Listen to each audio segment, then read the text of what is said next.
నమస్తే. Welcome to Telugu రాజ్యం. ఈరోజు మనతో పాటు ఉన్నారు సీనియర్ జర్నలిస్ట్ భరద్వాజ్ గారు. వారితో మాట్లాడేద్దాం. సార్ నమస్తే. నమస్తే అండి. సార్ ఇటీవల ఆర్ఎస్ఎస్ చీఫ్ మోహన్ భగవత్ గారు 2000 మంది జన్‌జీ అలానే జన్ ఆల్ఫా యువతతో ఒక సమావేశాన్ని ఏర్పాటు చేశారు. ముంబైలో వాళ్ళతో ఇంటరాక్ట్ అవుతూ. ఆయన ఆ సందర్భంగా ఒక ఇంట్రెస్టింగ్ వ్యాఖ్య కూడా చేశారు. అంటే ఎవరైతే ప్రొటెస్టులు చేశారో వాళ్ళని యాంటీ నేషనల్స్ అనటం కరెక్ట్ కాదు. వాళ్ళ కాజ్ జెన్యూన్ కాజ్ అంటూ కొంత అప్పీజ్ చేసే ప్రయత్నం అయితే జరిగింది. ఒకవైపు మోడీ కానీ లేదంటే బీజేపీ ఐటీ సెల్ కానీ లేదంటే బీజేపీ సంబంధిత వ్యక్తులు కానీ ఈ జనరేషన్ గట్ర జనరేషన్ అన్నారు. లేదా వాళ్ళని చూస్తే డోకు వస్తుంది, వాంతి వస్తుంది అన్నారు. అసలు ఇది ఉద్యమమే కాదు, ఇది ఒక పెద్ద కుట్ర అన్నారు. మరొక వైపు ఆర్ఎస్ఎస్ చీఫ్ నుంచి ఇలాంటి మాటలు. అంటే ఒకవైపు వాళ్ళని విమర్శిస్తూనే మరోవైపు బటర్ చేసే ప్రయత్నం జరుగుతుందా ఏమంటారు? అంటే ఇప్పుడు బీజేపీకి ఒక వ్యూహం ఉంది మొదటి నుంచి కూడా. మూడ్ ఆఫ్ ది నేషన్ ఎలా ఉంటే అప్పుడు ఆ నాయకుడిని ముందుకు పెడతారు. దేశం మూడు ఒక డెమోక్రసీ కోరుకుంటున్నటువంటి సందర్భంలో సంయమనంగా ఉండకపోతే కుదరని పరిస్థితుల్లో దేశం మూడు ఉంటే అప్పుడు వాజ్పేయి గారిని ముందుకు నెట్టేవాడు. ఆయన అందరినీ కలుపుకుపోయే వ్యక్తిలాగా మాట్లాడేవాడు. ఇలా కాదు, మనం అగ్రెసివ్గా వెళ్లాల్సిన సందర్భము అని గనక దేశం మూడు వాళ్ళకి అనిపిస్తే అప్పుడు అద్వానీ గారు వచ్చేవాడు రంగంలోకి. అంతకంటే ఇంకా అడ్వాన్స్డ్గా వెళ్ళాలనుకుంటే జోషిని రంగంలోకి దింపడం. మురళీ మనోహర్ జోషి ఆ పై ఎత్తున ఏదైనా జరిగితే అగ్రెసివ్గా మాట్లాడటానికి అద్వానీ గారు, ఈయన చేసినటువంటి దుందుడుకు కార్యక్రమాలని అగ్రెసివ్గా సపోర్ట్ చేయడానికి అద్వానీ గారు, మరీ మితిమీరిపోతే కంట్రోల్ చేయడానికి పరిస్థితిని అదుపులోకి తీసుకురావడానికి వాజ్పేయి గారు, ఇలా ఒక సెటప్ పెట్టుకుని పనిచేసేవారు. అందులోనే అతివాదులు మితవాదులు ఉండేవారు. అందరూ ఉంటారు. ఏ సమయానికి ఏది అవసరమో దాన్ని వాడతారు. ఇప్పుడు అలా ఒకప్పుడు వాజ్పేయి గారు నిర్వహించిన పాత్ర లాంటిదేదో ఇప్పుడు మోహన్ భగవత్ గారు అక్కడ నిర్వహించినట్టుగా మనకు కనిపిస్తోంది.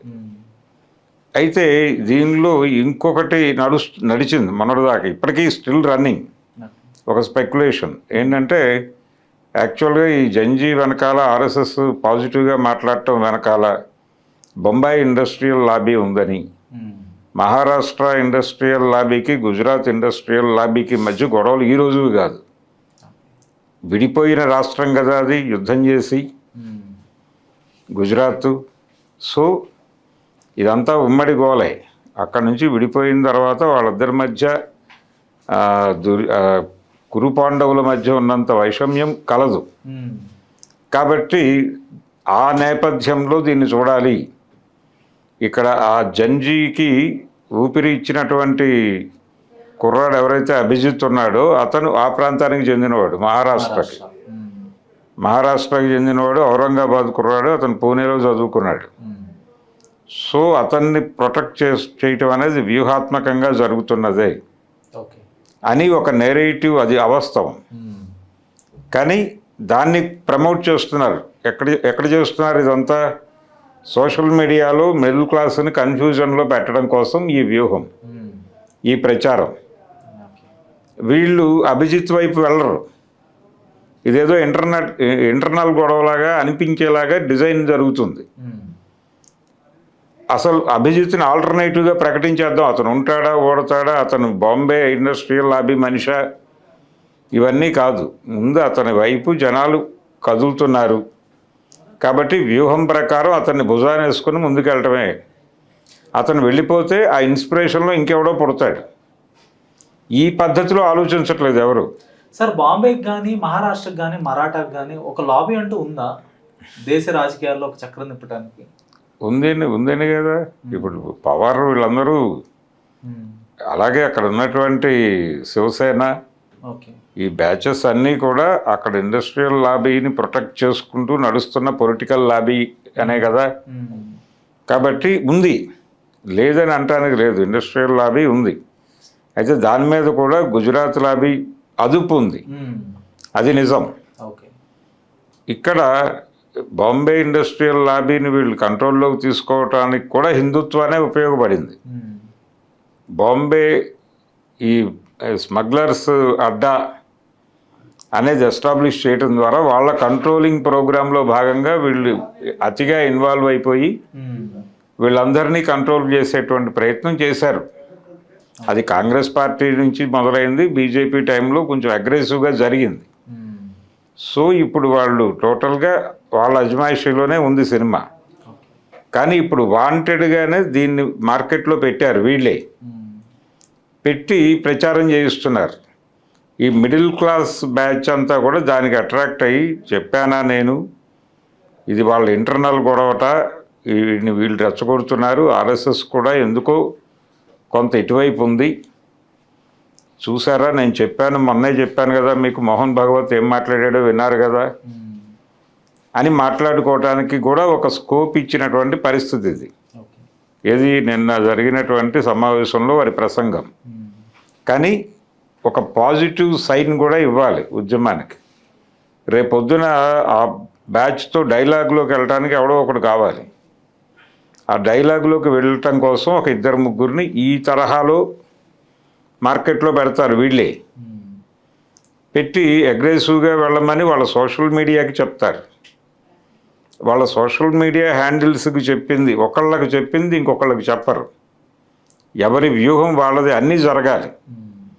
ప్రతిదీ కోతిపుండు బ్రహ్మరాక్షసిని చేసి చంపేయండి అని సోషల్ మీడియా హ్యాండిల్స్కి చెప్తారు. ఫండ్స్ వెళ్ళిపోతాయి వాళ్ళకి. అక్కడి నుంచి అసలు లెఫ్ట్ వాళ్ళు వీళ్ళందరూ ఎర్ర మేధావులు ఇలా మాట్లాడుతూ వాళ్ళు రెచ్చిపోయి వీడియోలు చేసేస్తూ ఉంటారు. అది క్రియేట్ చేసే పొల్యూషన్ అది క్రియేట్ చేస్తూ ఉంటుంది. ఈ బ్యాక్గ్రౌండ్లో దాని మీద ఎవరైనా అగ్రెసివ్గా మాట్లాడితే వాళ్ళని లిస్ట్ అవుట్ చేసి పెట్టుకుంటారు. ఆ యుద్ధం అక్కడ నడుస్తూ ఉండాలి సోషల్ మీడియాలో. మిగిలిన ప్రాంతాల్లో మరీ అంత కాదు కానీ అనటానికి ఒక ఆలంబన ఉండాలి. ఈ ఆలంబన ఇదంతా వ్యూహాత్మకంగానే జరుగుతుంది, ప్లాన్ ప్రకారమే జరుగుతుంది మొత్తం. కాబట్టి మోహన్ భగవత్ గారు ఆయన ఏదో వాళ్ళని సపోర్ట్ చేశాడు అనుకోనక్కర్లేదు. చాలా స్పష్టంగా ఆయన ఇలా బ్రాండ్ చేయటం కాదు, వాళ్ళు అక్కడ ఇంకేమైనా ఉన్నాయేమో అనేది గమనించండి. అంటే జెన్జీ అనే టర్మ్ పాపులర్ అయ్యి కూడా ఒక 2-3 ఎప్పుడు 5-6 ఇయర్స్ నుంచి అదొక వాడుకలో ఉన్న ఒక టర్మే. బట్ లాస్ట్ 2-3 ఇయర్స్లో దాని ఎమర్జెన్స్ అనేది పెరిగింది. అయినప్పటికీ కూడా ఎప్పుడు బీజేపీకి కానీ ఆర్ఎస్ఎస్ కానీ వాళ్ళతో ఒక సమావేశాన్ని ఏర్పాటు చేయాలనే ఒక ఆలోచన కలగలేదు. బట్ ఫస్ట్ టైం ఇది కూడా ఆర్ఎస్ఎస్ నేరుగా ఏర్పాటు చేసింది కాదు. ఓకే, ఇంకేదో సంస్థ వాళ్ళు నిర్వహించిన కార్యక్రమాల్లో ఈయన వెళ్ళి మాట్లాడాడు. అదే తప్ప వీళ్ళు స్ట్రైట్ అవే ఆ విద్యార్థులతో కూర్చుని సమావేశం పెట్టడం కాదు. ఒకవేళ అది జరిగితే అప్పుడు ఏదైనా మాట్లాడచ్చు. ఇప్పుడు బాంబే ఆయన్ని పిలిచి, అభిజిత్ని ఆర్ఎస్ఎస్ కార్యాలయానికి పిలిచి కూర్చోబెట్టి వాట్ ఈజ్ వాట్ అని మాట్లాడి ఉండొచ్చు. కానీ అంత దూరం వెళ్ళదలుచుకోలేదు వీళ్ళు. ఈ దేశ యువతకి ఆర్ఎస్ఎస్ అనేది మీ ఉద్యమం పట్ల ఒక పాజిటివ్ దీంతో ఉంది అనే అభిప్రాయం కలిగేలాగా మాట్లాడాడు. కానీ దానిలో నర్మగర్భంగా వారు చెప్పదలుచుకుంది చెప్పేశారు. కోర్ ఐడియా ఏం చెప్పాడు? విద్యార్థుల పట్ల అలా వ్యవహరించడం సబబు కాదు, నిరసనని మీరు ఇంకోలాగా తీసుకోకండి, నిరసన తెలియజేసే అధికారం ఎవరికైనా ఉంది, ఆ నిరసనని స్వీకరించి మనం సవరించుకోవాల్సి ఉంటుంది, ఆ దిశగా ఆలోచనలు సాగించండి అని చెబుతూ నర్మగర్భంగా అక్కడ ఉన్నటువంటి విద్యార్థుల్ని పొల్యూట్ చేయటానికి వచ్చిన ఇతర శక్తుల్ని జాగ్రత్తగా గమనించండి.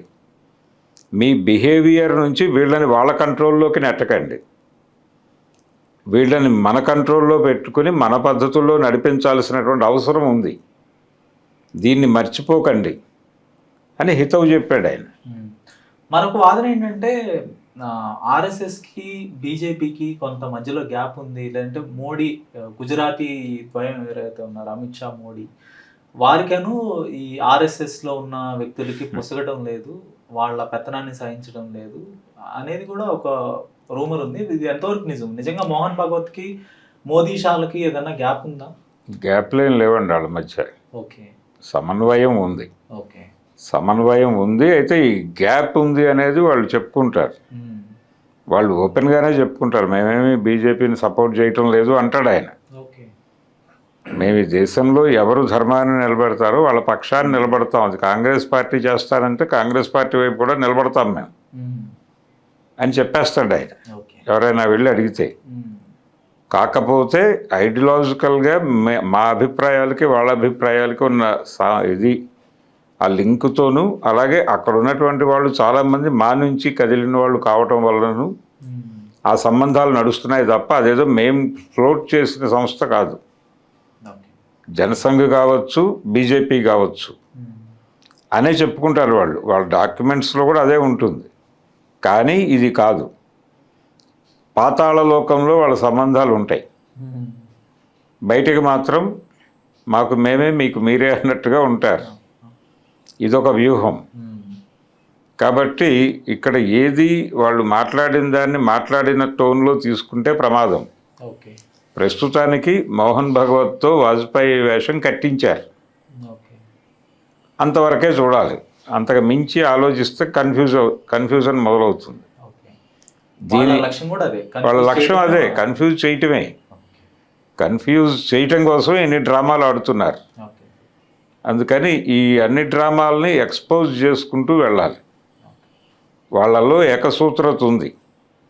వాళ్ళ టార్గెట్ ప్రస్తుతం క్రిస్టియానిటీ. ఆల్రెడీ ముస్లిం జనాభాని కంట్రోల్లో పెట్టేశారు. క్రిస్టియానిటీని కంట్రోల్లో పెట్టడం కోసం ఈ చర్చ్ తాలూకా చర్చ ఎక్కువ చేస్తున్నారు. ఇంతకు ముందు ఎప్పుడు చర్చల గురించి ఎంత చర్చ లేదు.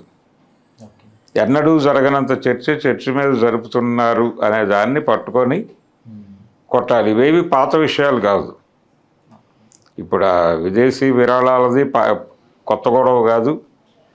అలాగే ఈ వీళ్ళు చెప్తున్నటువంటి ఈ పేపర్ లీకేజీ తప్ప మిగిలినవన్నీ పాత గొడవలే. క్రైస్తవ రిజర్వేషన్లు కొత్త వ్యవహారమేం కాదు. దళిత క్రైస్తవ రిజర్వేషన్లు పాత గొడవే నిరంతరం తెర మీదకి వస్తూ ఉంటుంది, పోతూ ఉంటుంది. కానీ వీళ్ళు వాంటెడ్గా దాన్ని విపరీతంగా వీడియోలు చేసి జనాల బుర్రల్లోకి ఎక్కిస్తున్నారు. ముందు ఈ గోల ఆపాలి. అందుకని వాళ్ళు అద్భుతమైన వ్యూహంతో వెళుతున్నారు. వీళ్ళని ఐసోలేట్ చేయడానికి ప్రయత్నం చేస్తున్నారు, ఒంటరిని చేయడానికి ప్రయత్నం చేస్తున్నారు, లెఫ్ట్ని లెఫ్ట్గా చీల్చేయడానికి ట్రై చేస్తున్నారు. ఇందులో ఉన్నటువంటి ఉదారవాదుల్ని కంట్రోల్లోకి తీసుకునే ప్రయత్నం చేస్తున్నారు. ఈ అన్ని ప్రయత్నాలని ఎదిరిస్తూ ఒక వాయిస్ వినిపించాలి, అందరూ కలిసి ఒక చోట నిలబడి. ఆ ఐక్య సంఘటన గనక ప్రాపర్గా డిజైన్ కాకపోతే ఏదైతే ఇప్పుడు నడుస్తున్న మూమెంట్ ఉందో, కొంత వాళ్ళు భయపడుతున్నారు, ఆ భయపడుతున్న మూమెంట్ వీక్ అయ్యే ప్రమాదం ఉంది. వాళ్ళు బలపడతారు. ధన్యవాదాలు sir. Thank you. Hello, Telugu రాజ్యం ఛానల్ చూస్తున్నారా? సామాజిక రాజకీయ జీవన చిత్రణే తెలుగు రాజ్యం. అతిశయోక్తులు అసత్యాలు ఉండవు. రాజకీయ కోణం కాదు, ప్రజా కోణమే కొలబద్ద. తెలుగు రాజ్యం వీక్షణ మీ ఉత్తమ అభిరుచికి నిదర్శనం.